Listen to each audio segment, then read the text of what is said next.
ever since I did the rant, we did like the blame game meter, and we put a lot on the players and a lot on Epler. And I really was like, it's hard to blame Buck Showalter that they have to throw Steven Nagosic and Dominic Leone and guys aren't hitting.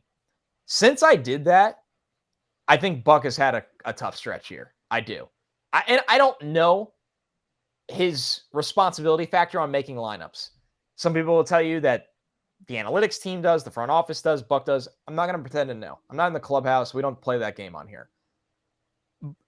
My problem, Joe, is there's a lot of managing situations from Buck where he does treat veterans wildly different than young players. And I get it that like the respect is earned kind of thing, but the gap's too big, in my opinion. The gap is astronomical, in my opinion. The leash that a veteran player gets compared to a guy trying to get his feet under him in the major leagues. It's almost like he didn't want that guy there. They're just stuck in that situation. And then number two, there's a lot of the Vlad. I know we're like cherry picking here. Not walking Vlad Guerrero this weekend was like, were you not even, what was going on there?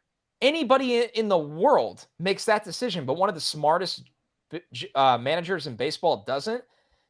Buck has not had a great run here. I'll say it. And we like Buck, but it's not been a good year, but it's been, in my opinion, a pretty rough 2 weeks here, I'd call it. I'll say this.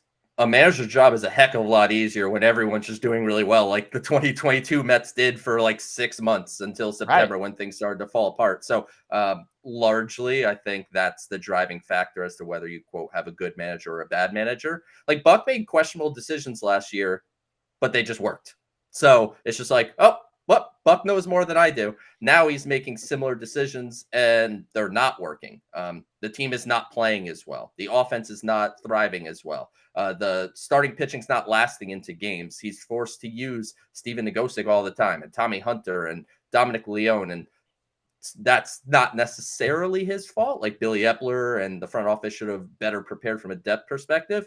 But to me, the treatment of the young players has been the most concerning thing to me. Because when you just look around baseball, when teams call up young players, those young players are playing every day. And he's done a good job with Alvarez after the initial just hardly playing him over Tomas Nido. He plays him most days now. Beatty plays a lot, and he moved him up in the lineup. But you look at the DH where they're getting nothing, and we know Mark Vientos hit at the AAA level, and he's yet to do so at the big league level. But I said this before about Alvarez like a month ago. These kids are top prospects in the system. They've played every day. They've been stars of their team since they were probably in Little League.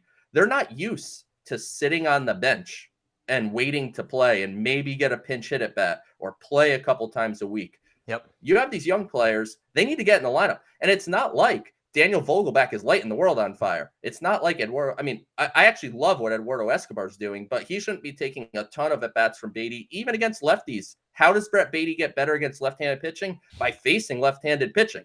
So Buck has made plenty of questionable decisions, but I think, I hate to simplify it to a degree, when the players are playing like crap, the manager's going to look like crap. Like that's kind of the name of the game. But certainly right now, Buck is not looking as great as he looked last year.